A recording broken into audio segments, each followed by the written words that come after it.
What Makes Us Human, episode 1 has to be the first. And John Buchas, Staff Sergeant of Marines. Yep. Are you? I forgot. You in 462 right now? Yes. Yeah. Okay. Let's probably go from there. Just seems like it'll flow from there. I almost feel like whenever I have to say something like it all formal on this, it's like, can I just get past that shit? Yeah. So we'll say this piece as well. Uh-huh. Yes, 462. Yes, Marine Corps. Mm-hmm. However, all my opinions are my own, and not affiliated with any military organization or squad. Just me. Sounds good. Got to say it. So Got that plug in there. What Makes Us Human, episode 1. It's got to be episode 1, as we found, because you're doing such a fucking cool thing for CH-53 community, past, present, and future. So, John Buchas, Staff Sergeant of Marines. Yep. Thanks, man. Appreciate you making the time. Yeah, man. Yeah, sounds like the Marine Corps you knew was a path. You didn't know that you could be anything but a grunt going to the Marine Corps. So, what even led you? That this was a thing. Like, my dad was Marine Corps before I was born. He was logistics side of things. So he was he made it up to corporal on the enlisted side, and then went OCS route. And then he was a logistics officer as a captain. And yeah, so then I was born. He got out so that he could focus on family, stuff like that. And so kind of growing up, obviously I knew my dad was a Marine when I was a kid. So as a kid, you kind of think, like, what do you want to be when you grow up? I thought in my head that the Marine Corps is what you have to do. I didn't even know that I had options. I thought it was like Marine Corps, then college. And I would think about it. I'm like, Jesus, by the time I'm starting my life, I'm going to be like 40. What the hell? So that was my young mind already thinking about that this was something I was going to do. Kind of fell off of that going into like high school, thinking of other options and stuff like that. Didn't do great in school, and then didn't get accepted into any of the colleges of my choice. So not that I applied to many of them, but my dad, this funny story about how I ended up in the Marine Corps. He kind of saw that I was just doing the community college thing, didn't really have much of a plan.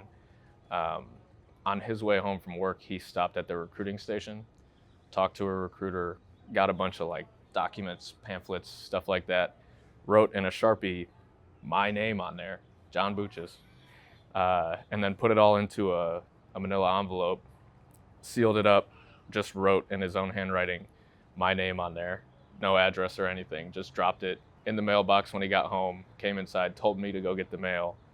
And then I went and got the mail, saw this thing. I was like, what the hell is this? So opened it up, looked at all the stuff that was in there. I think there might have even been like a handwritten letter in there or something. And so I, looking at it, I start calling my buddies up. And I'm like, did you get one of these? Did you get one of these? They're like, no.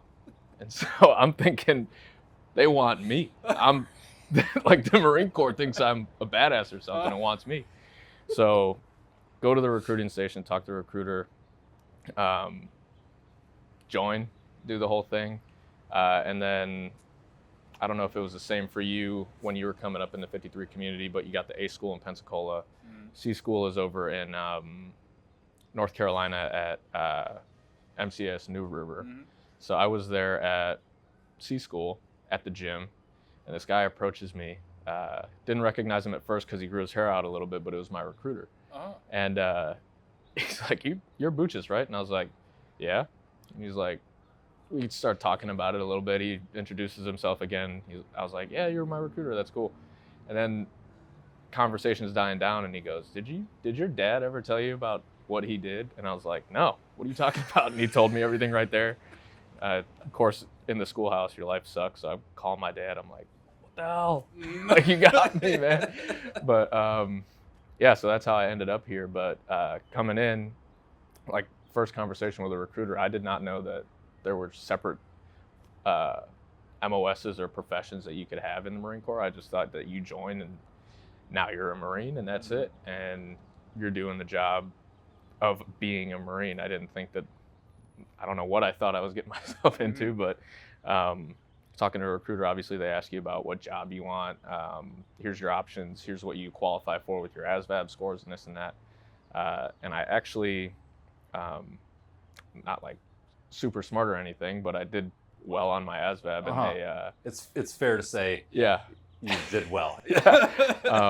But the first job that I was actually applying for was a cryptologic linguist. They sent me to do the D-Lab and everything, and I actually scored high enough on the D-Lab to have that as my MOS. Thank God it didn't go through, because I don't think I would have liked that at all. There's no Rippin Cryptologic Linguist page out there, there right? is not. They don't have that. But yeah, so I was doing like the security clearance and everything like that before I even had joined, because they were trying to get the ball rolling so that I can go to boot camp, MCT, and then just roll right into it. And when it came time to actually select the job, the recruiter went down there without me to MEPS, gave me a phone call afterwards. I think I must have been at school or had some other prior engagement or something. And he calls me and he's like, "Hey man, your top 3 choices, you didn't get any of them. You're gonna be a aircraft mechanic." And I was like, that's lame. You know, like at first my thought was, I'm gonna go be a mechanic. Like I can just go down the street to Jiffy Lube and be a mechanic there, you know? But thankfully, I mean, that was like a blessing in disguise, because look at me now. Like, I couldn't imagine myself doing anything else. I mean, I've been doing it for 10 years right out of high school, so it's really all I know. And like, I really do enjoy the job, so it ended up working out in the long run. But and then started out 465 in 2015, like December. Checked in over there. Worked my way up. I was Lance Corporal when I checked in, pinned on Corporal like 2 years later. Took forever back then, but everybody knew back before they made a couple of changes. Once you made Corporal, as long as you didn't mess anything up, you're gonna be a sergeant within the next year. Like on the dot, 1 year. There's nothing you can really do to not get promoted at that point, unless you got non-rec. But so I picked up Corporal there, got my CDI like right before I was leaving, and I got orders to 772 to go to New Jersey to the reserve unit, active component, and I executed those orders in June of 2018. So right after that horrible crash, kind of dealt with that how I dealt with that with my friends while I was there, and then packed up all my stuff and drove my way overpriced Jeep that I bought as a Lance Corporal from San Diego all the way across the country to New Jersey, set up shop there, and then I checked in, already had my CDI, but I was pretty new, so not quite top dog checking in, but I fit in pretty quick, and that's a cool unit to work at, because everybody is kind of it's kind of undermanned, so that kind of forces corporals to step into sergeant's shoes and sergeants to step into staff sergeant's shoes, and so on and so forth. So I found myself kind of taking on a lot of different responsibility, and then they have the newest 53s in the fleet over there, wise, so like most recently off the assembly line. But shitter's a shitter, but so they're gonna break in the same ways. But what's cool about the manpower there is, if you have like a nose landing gear, shock strut, you got to change the whole thing. I think my first week there, I called one bad and we changed it. But before then, I had maybe done one before, and not to say that there weren't opportunities to do them, but my desk sergeant just didn't put me on that job that day or whatever. In New Jersey, if you guys got a big job, everybody is going to be on that job, all the airframers, because we only have a day shift, and we're passing like, I think on average it was like maybe like 2 5 numbers for the day. So 2 CDIs or Qs, and then 5 workers.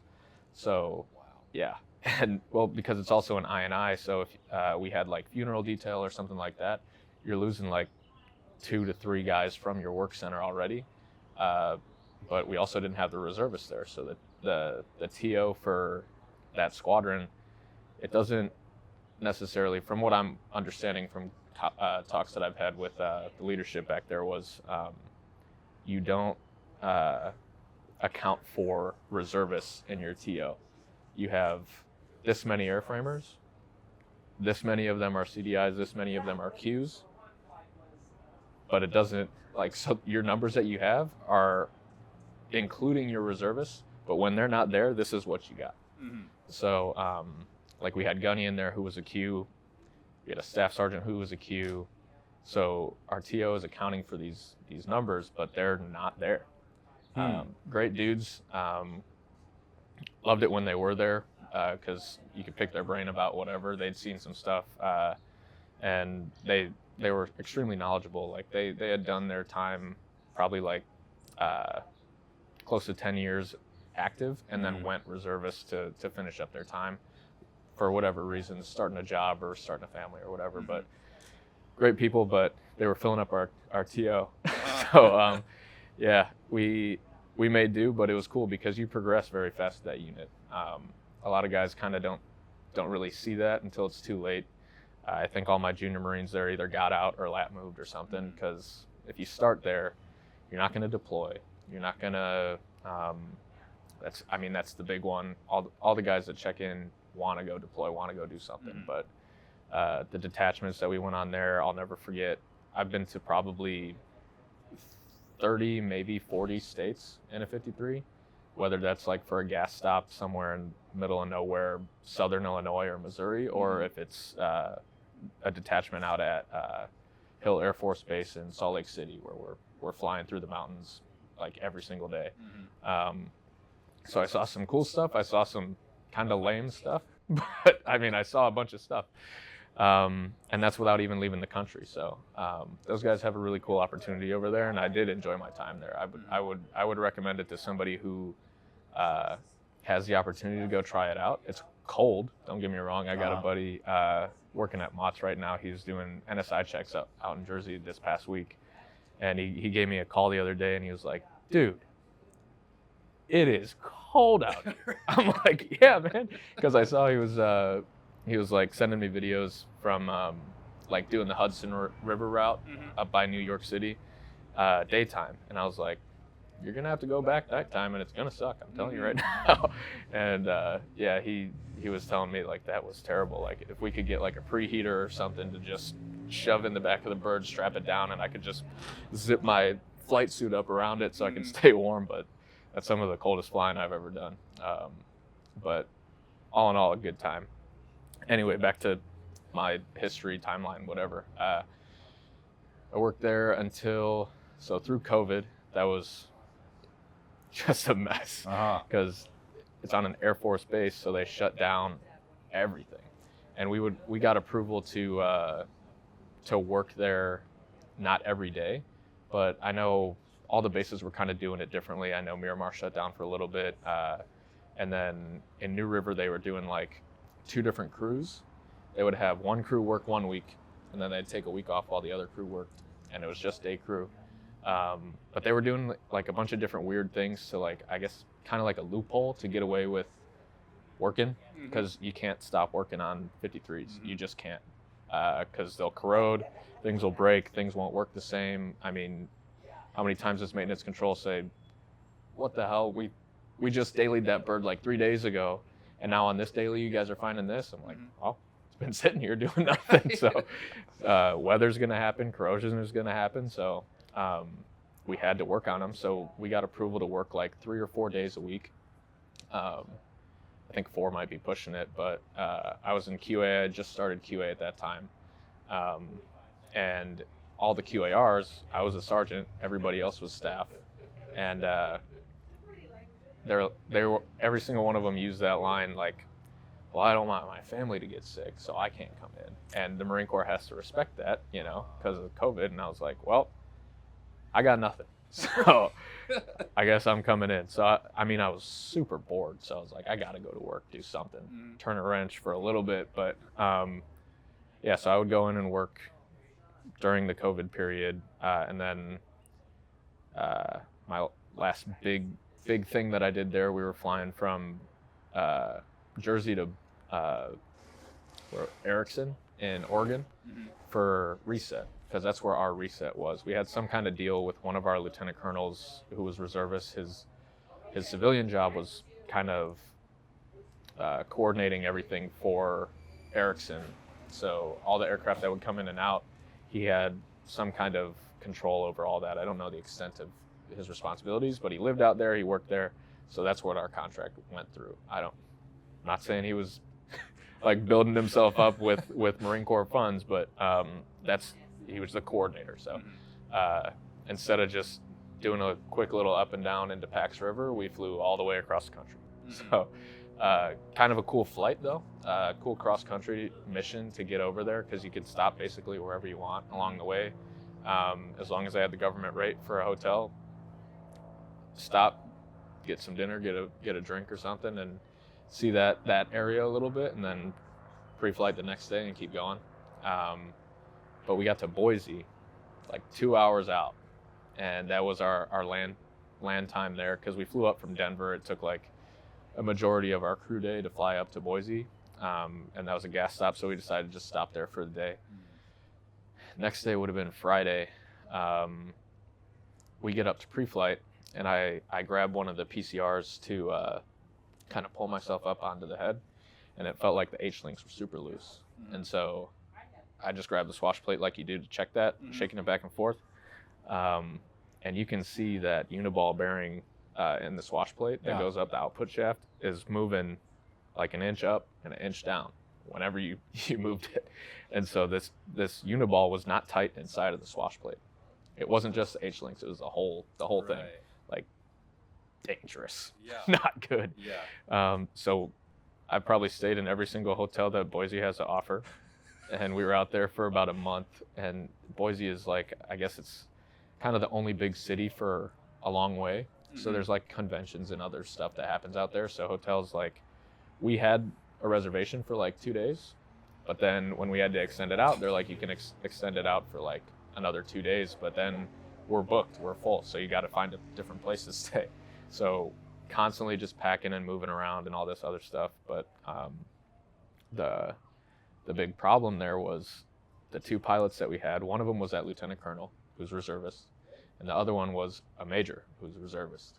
And we used to call it the end of their duty time is when they turn into pumpkins. So those guys were gonna pumpkin in like 3 days, and so they didn't care that we were stuck there. They're like, all right, well, I'll just go down to Boise Airport and fly home whenever my time is up. And so the other crew chief I had with me was like a plane captain, good guy, but not much help, no qualifications. And I was QA, so it was kind of up to me to figure out what we were going to do here, because we were stuck at the FBO, which was civilian side, but luckily that airport is half civilian, half Air National Guard. So I knew that they were there somewhere, but the problem was getting in touch with them. And so I just called the FBO from the hotel, and I was like, can you give me somebody military side? Like, I can figure it out from there, but I just need to get in touch with somebody over there. And so she gave me security forces for the Air Force side of things. And I call that dude, and he's on duty, and his SDO book or whatever it was probably said something along the lines of, do not give phone numbers out to anybody unless they're the CO, sergeant major, or another duty officer, something like that. And so I call and I'm like, hey man, do you have a number or a contact for like the Black Hawk squadron down there? Because I'm thinking helicopter's probably the closest thing we got. And he's like, I can't give out phone numbers to anybody unless it's the CO, sergeant major, or whoever. And I was like, dude, man to man, if you look outside, you'll see my helicopter. I'm not messing with you. We are broken. We're paying ramp fees until we can move this helicopter out of here. I need your help. Please give me something. And so hopefully I'm not incriminating this guy right now telling this story, but I was able to get in touch with Chief Warrant Officer 4 Jacobs, who worked at the, I wish I remembered the number of the squadron, but they were Black Hawk, I think they were search and rescue squadron out there. And So I sent him an email, gave him my cell phone number, but it was 4 p.m. on a Friday, so nobody's over there. So the whole weekend, it was just me, these 2 pilots, and this other crew chief. We weren't really doing much, but we found a gym to go to, and we were making it work for a little bit. And so Sunday, just did the same thing, went to bed, and I wasn't expecting a phone call in the morning, but I got one because we had flights booked to like go home. But then I get this phone call at like 6 a.m. Didn't have an alarm set. I was asleep. And so I kind of answer it kind of sleepy. I was like, hello, who's this? And he's like, hey, this is Chief Warrant Officer 4 Jacobs. I got your email. Just wanted to know if you guys wanted to come down here and see what we got going on for facilities. And I was like, oh, shit, yeah, we'll get dressed right now. I called the lieutenant colonel I was with. I was like, sir, I don't need you to do any talking, but I need you to put your uniform on and come with me. So Sergeant Buchas and Lieutenant Colonel, I forget what his name was, but we go down there. Army, or the Air National Guard was so accommodating, super helpful. Their hangar spaces may have been able to work, but we had to take a whole rotor head off, so it may have been a little bit too high. But that wasn't a problem because they just had this brand new C-130 hangar built, like 2 hangars down, top of the line, state-of-the-art equipment down there. Like the crane, you had like an Xbox controller to control it. So you could be like in the bathroom working the crane if you wanted to. But yeah, they had a great setup for us, and they had all the GSE parts, tools, everything we needed. And it was good that they had a C-130 hangar because the C-130 that brought us a new swash plate broke down, and they needed to change an engine. So we were able to pull the C-130 into the hangar and change their stuff out too. So it was cool being able to like work all that, like do the S4, the S1, just handle all that stuff, and then also be able to do all the maintenance, crew the bird, just like the whole bigger picture of everything. It was cool to just be a part of that. And then that was like my last big thing I did there, and I got those orders to go to 462 when I came back. So I left a little bit early because I knew the airframes chief over at 462. I'm an airframer by trade. And I'd worked with him when I was at 465. He was the airframes chief now at 462. And as soon as I got the orders, I gave him a call. I was like, hey, I know you guys are deploying soon. Like, is there any way that I could get on one of those deployments, whether it be the MU or the UDP out in Okinawa? And he said, I didn't even know that you were coming over here yet, but let me look into it. And so I just kind of did my thing. He said that I would probably late join the deployment. So check in like June. They were going to be leaving in, I think it was May, like early May. And then he said that I just do my check-in process, and then once I was fully checked in, I'd probably fly out there commercial in like July and join up with the squadron for the second half. Then March rolled around, and I get a call from him. It's like March 1st. And he says, hey man, do you think you might be able to check in a little bit early? And I was like, how early? Because I haven't started checking out yet. And he was like, how's April 1st?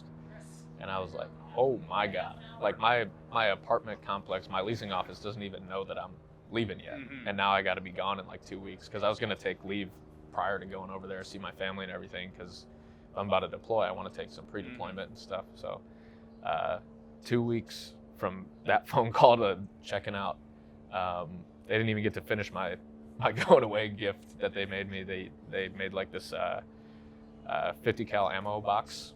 They cut it up so that I could, it had like hinges on it. So now it's like I got like a bottle in there and like some shot glasses and stuff, but it was just a wooden box. Didn't have anything, like no write up, nothing. It was just a box. He's like, here you go, here's this box. And everybody signed it. So I was like, thanks. But then, yeah, so drove across the country, got to San Diego, and then went to Japan, did that whole thing, came back, and then the following year I did a rim pack, which was kind of a cool way that we did it, because typically 463 out in Hawaii would take rim pack, and it sucks for them because they're already in Hawaii, but now they got to get on a boat. But for us, coming from 462, we get to go to Hawaii. you know? So this was the year after 463 had been kind of shut down. All their aircraft were coming back out to the East Coast or West Coast, wherever they were dispersing them out to. But instead of being on a MEU, having to be stationed in Hawaii, and now go get on a boat where you can like see your house from the boat. Like we were going on like a cool trip, and it was just like the only mission was RIMPAC. We hopped on the USS Essex with 3 birds, floated over there. We had like 10 days of liberty before all the other nations got out there from the UN and or from NATO, sorry. And then once everybody got out there, we hopped back on the boat and we did the whole mission, and then got back off. DTS paid for our hotels the whole time. So we got like 15 days in Hawaii just on liberty, which was sweet. Everything was paid for. It was awesome. Then came back. That's when I pinned on staff that year. I was selected. And yeah, now 2 years later, just still doing the thing. It's pretty cool. Right on, man. Well, thanks for digging into that story too, because it's like, you know, it seems that what we do is like so specialized that people need to understand sort of day-to-day type shit or challenges that you overcome, you know, in Boise and all that. It's like you say, you're telling a lieutenant colonel who, you know, elsewhere in the Marine Corps, no sergeant would ever think of telling, I need you to do this for me. It's like, play this role. It's going to make me look legit. And I mean, did you get a fucking award written up for that? I got a comp for that. You did? Yeah. Okay. They rolled it into like an end of tour type thing. But when I was working everything, I was kind of just updating the MMCO, the QA chief, and everybody back home on what I had accomplished with, or how far I'd gotten in the process of getting us some hangar space, supplies, stuff like that. And my QA chief, he told me on the phone, he was like, dude, if you pull this thing off, you're going to get something. And I was like, all right. But at the end of the day, it was just cool. Like, I got to live in Boise basically for like a month and a half. I got a gym membership out there. I was there for so long. But Boise was a really cool place. And just getting to see how like helpful different branches can be, like working with other branches and kind of just networking and making friends with people that can help you out was a really cool part of it too. So, and I've seen that as my career progressed out in Japan. There's a bunch of Air Force out there that helps us out with different things, or just if you're at an air show and you meet people that work on different platforms and network that way, or even if you guys are just hanging out, like having a good time, it's cool to see the different walks of life that are the other branches and other platforms and stuff like that. Yeah, it just seems like pretty impressive, and cheers to pulling something like that off, because especially like the sort of, you know, Marine Corps has got that phrase tactical acquisition, like you tactically acquired like contact, you know, with the chief warrant officer and all that. So yeah, and that guy, hats off to Chief Warrant Officer Jacobs if he's listening to this podcast. Yeah, that dude, anything we needed, snapping my fingers, it was there. Like he took good care of us. That seems pretty cool.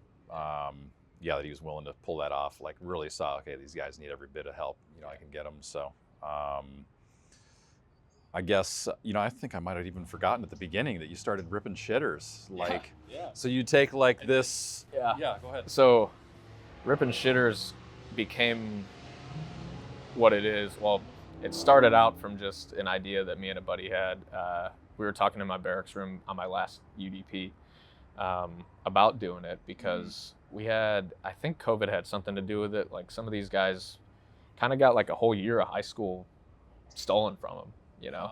And so we have them, these kids checking in like after COVID happened, and like it's felt like something was off. Like maybe we couldn't put our finger on it, but we talked about it before where they may have missed out on like a developmental part of their life, like being surrounded by other kids their own age, like in high school, and like socially developing, but a lot of stuff was online for that period of time, and then it didn't go away, you know? So we felt like we weren't really getting to them the way that our NCOs, staff NCOs, had been able to get to us.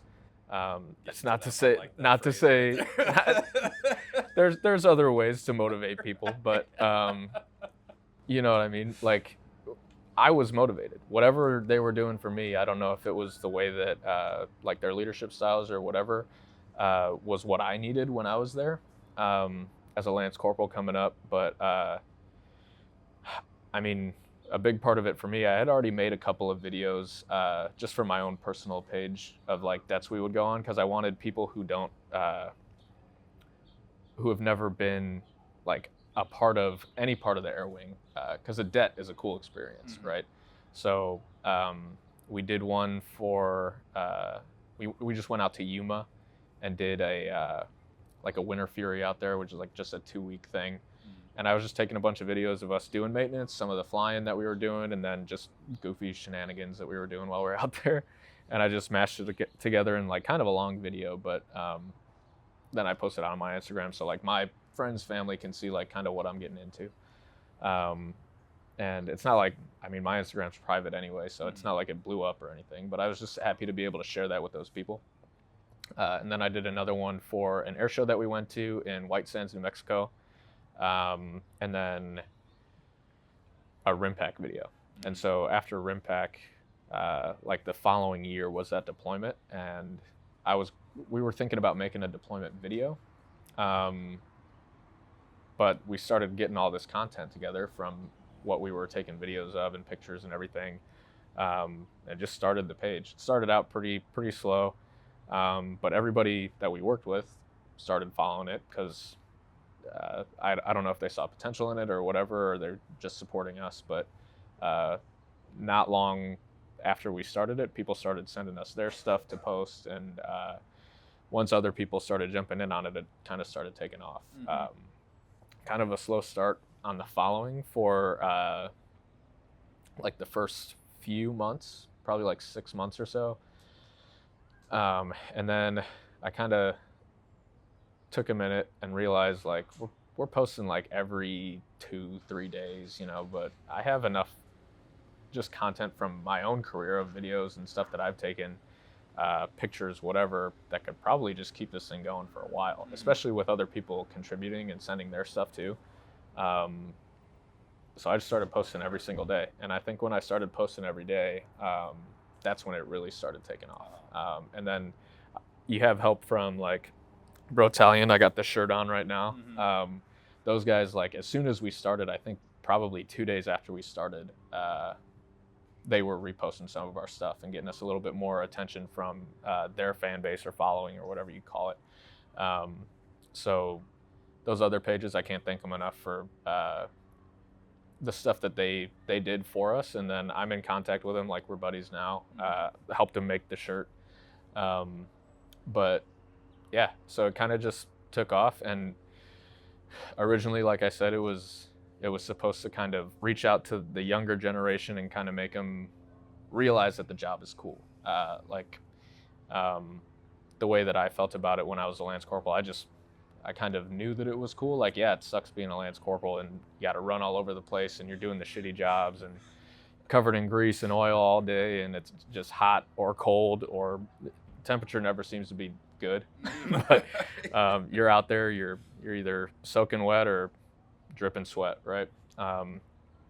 So somehow, every time life sucked, like when I was a Lance Corporal, even if I was just having like the worst day, if I heard over the radio or the walkie-talkie control is saying, hey, airframes, they need you out on such and such aircraft, I remember I was always rolled down. So I'm running out there, grab my cranial, rolling up like while I'm running like I'm Superman or something. Mm-hmm. Realistically, I get out there and I'm like, let me run back inside and get my sergeant. I don't know how to fix that. Yeah. But like I was motivated and I wanted it. And then going to 772 and seeing like how much of an impact that I could have on like the Marine Corps was crazy. Like a whole helicopter squadron that's counting on me for something. And a lot of these guys don't realize that they have the opportunity to do that probably like once a week. Whether you're running the desk in flight line, running the desk airframes, AVI, Flight E, like there's going to be a time where they need you in order to get this fucking flight out, you know? So when you can just take advantage of those little moments, for me, that's what I needed to motivate me when I was coming up. But yeah, initially it was to like motivate the younger guys and kind of make them see like this job is cool. And what better way of doing that than getting a cool video of the helicopter and putting like AC/DC or Rush behind it, you know, and just making it look more badass. And I don't know if it's more badass than it is, but at least there's music, you know, that helps. But yeah, and I think it did work, because I'll snap pictures of them doing maintenance or other stuff like that. I'll take any opportunity that I can get to make one of those guys a part of it, you know.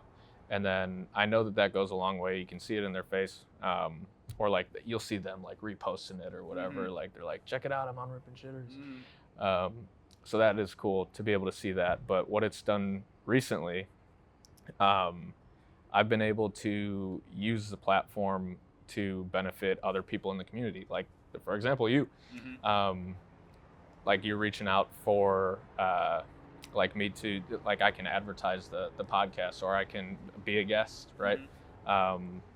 And obviously people that don't know your background, you are a shitter guy yourself. So I'm really happy that I'm able to affect the small community that shitters are that way, you know? And then I also, a little announcement for Rippin Shitters.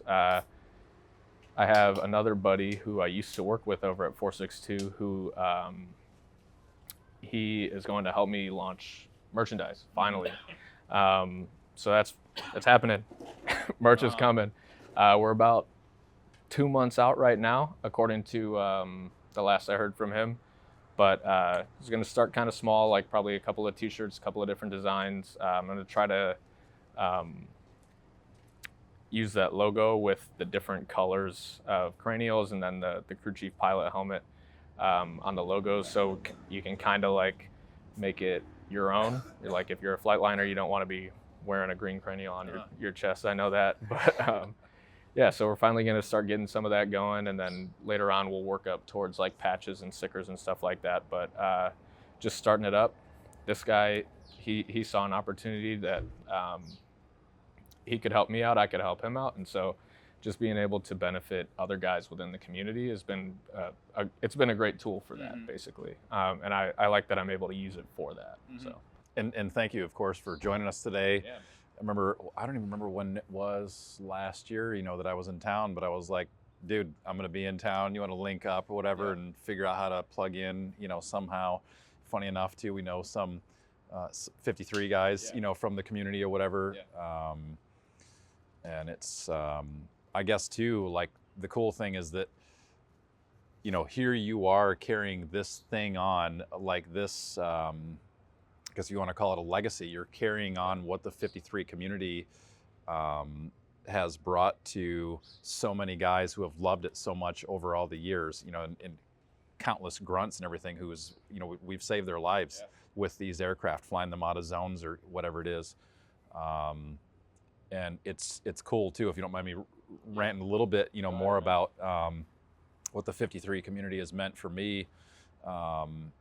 Is, you know, my dad was in the Marine Corps for 7 years, similar to yours, got out shortly, you know, after they had me. We went to, so I learned a lot about the Marine Corps growing up, similarly, and but he never wanted to push it on me whatsoever. He just was, you know, but he watched a lot of war history stuff and, you know, all that. Grew up in Michigan and came out here a couple times for vacation in high school. And similar to you, I just flat out didn't enjoy school.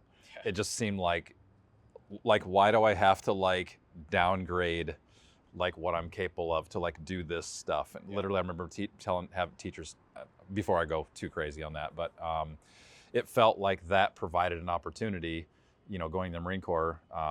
And again, I guess to backtrack slightly, when we were out here, you know, I'd see 53s flying. Like we went to El Toro, what used to be the Marine Corps base El Toro up in Orange County. And I think they even had a 53 Alpha there on static display. So like when you get to see one of those in person, it's crazy. Like the size of these is so huge. It's genuinely like a school bus, with 30-foot rotor blades on it. Yeah, it's Crazy. Standing next to one, or like seeing a picture of somebody standing next to one, you're like, oh wow, that actually is massive. But yeah, anyway, like the guys where I was at HMH 362. It would be a disservice for me to try to name specific guys, but I have to name some guys. Like Mark Vermillion is one of the guys, and Jay Burrows. They were our two staff and COs. When I first got there, kind of shared line chief duties.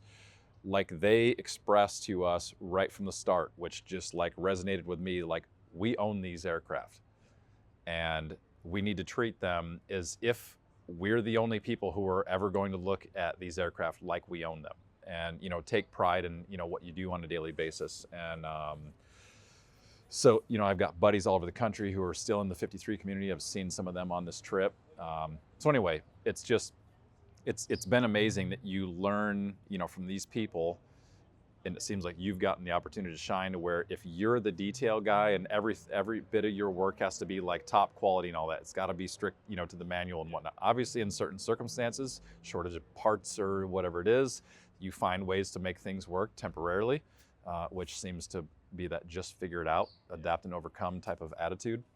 But it's been so wild, both being active duty for 5 years doing that, and then for around 6.5 years or whatever, like working down in Coronado on the depot, where it's like the planes that you guys are flying literally would fly over there, months long tear down and rework process, build them back up, paint them, make them pretty again. You guys come and test them and take them back. So, but I just appreciate, even you being willing to, chat with me in the beginning. Like, you had the page. I was essentially nobody, on social media. You're like, this guy says he's a 53 guy. Like, oh yeah, dude, that's like all. I just love the history behind it and everything, because there's a bunch of history just in the 53 community alone, from when we were in Vietnam and we're pushing Hueys and Cobras off of the ship so we could make room for all the people we were bringing back when we were pulling out. The 462 used to be fixed wing back in the day before they even got helicopters. So if you really do a deep dive into the history of the 53 and what 53 guys have been doing for years, there's a lot of good history there, and it's pretty cool to hear about that and learn from it from other people. People will hit me up in the DMs all the time and just be like, oh yeah, back in '93 I was at that unit and we did this and that, and it's just cool to see. Like, I read all the direct messages that people send in, whether I get to them super quick or it takes a couple hours or a couple days. I do get to all of them, and I just love reading the history, the stories that people have, and then also when people send cool videos all the time, and then I'll repost them and stuff. But yeah, it's been a really good opportunity to get that historical side of things, and then it's helped me build the page and then build a following of people that. Because I feel like a lot of people probably send a direct message expecting oh, this guy's probably not going to read this, and then I'll hit them back within 2 minutes, and they're probably excited about that, and then continue to support and follow the page, and it's cool to just be a part of. And if you will, help people understand what it actually means to not just be a maintainer on the aircraft, but to be willing to say, okay, I've done the work or seen the work, I've signed the work off on this aircraft, and now I'm going to go strap my ass in that aircraft, and we're going to have packs on board, potentially 20, 30 people, whatever it is. What is that level of accountability to you? I don't know, what does that represent? I don't even know if I'm putting that into a question. So I've seen that a couple of times, because as an AO and QAR, CDQ, where there's a bird that, for RIMPAC, for example, there was, we knew what 3 birds we were taking, and those were the birds that we were working on that weekend. So then if you're just working on, or if you're on a MEU or something, and you just have these specific aircraft, you start to really learn the ins and outs of them. And I tell people, when I was running the desk as a Lance Corporal, they had me on for 3 months at a time, just to learn it, make my own mistakes, and then figure it out. And by the end of that 3 months, I tell people I could have been just blacked out on the weekend at the barracks or something. You could ask me what birds had 14 days coming up, and I could tell you. But it just gets so driven into your head. Like when you're working on the same birds over and over again, you know what's wrong with them. Like if you got to do some wacky stuff to get the engines to start or anything like that, you just know the ins and outs, especially if it's like 3 aircraft, like that RIMPAC situation. So we spent a bunch of time getting them ready, and then spent a bunch of time on the boat working on them.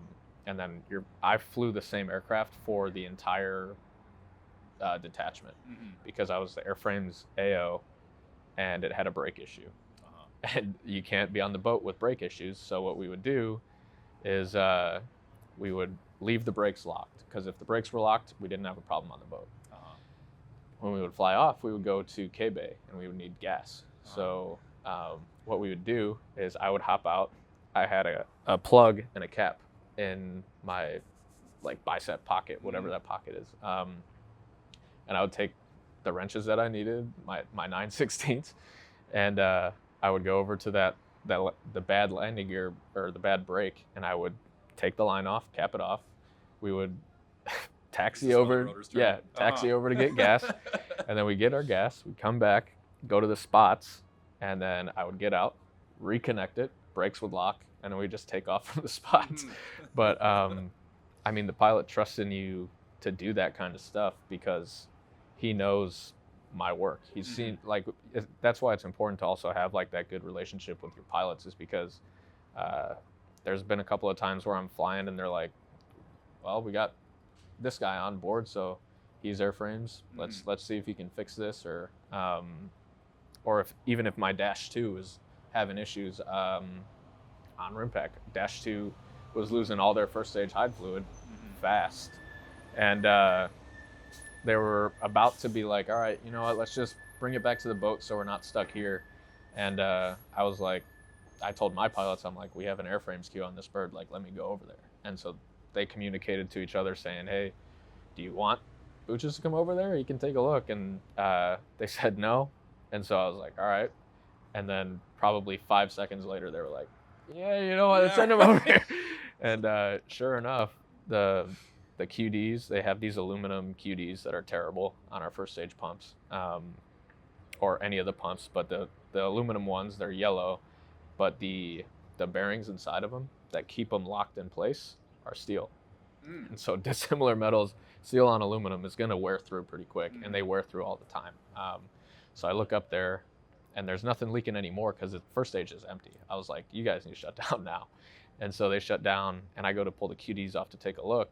Well, one of my buddies was helping me because it's kind of a pain in the ass to get to him. And I got short arms. So my buddy, big dude, he's up in there, big flight line dude, Geving. And he starts trying to pull these QDs off, trying to yank those things, and the whole pump is moving. And I was like, wait a minute, stop what you're doing. Took the panel off, look in there, the safety wire's broken, band clamp's not hanging on anymore, and that thing's over your oil cooler drive shaft and your tail drive shaft.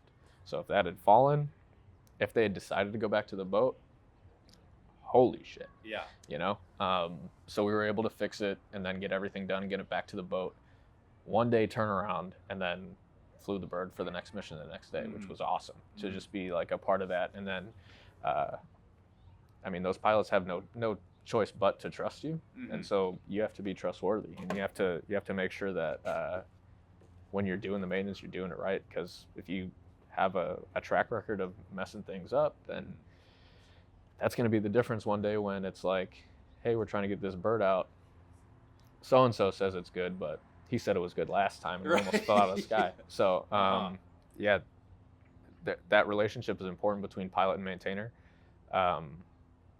And it's once you have that, once you've built that within your unit, obviously it doesn't just come from like, oh, he checked in, he has his quals, this guy's good to go, right? That's the trust is not just there with the quals; it has to be earned as well. So, yeah, it's really cool once you do have that, and then you put a crew together where it's like, this is a no-fail mission, so we're going to put this WTI CDQ flight liner, this airframes AO who's a Q, and this AVI AO who's a Q. So now you can't lose, right?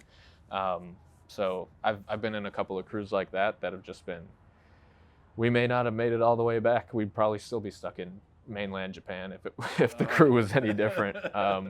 But yeah, it's cool to see when you can really work as a team and everybody has their specific role because they have their specific expertise or whatever it may be. But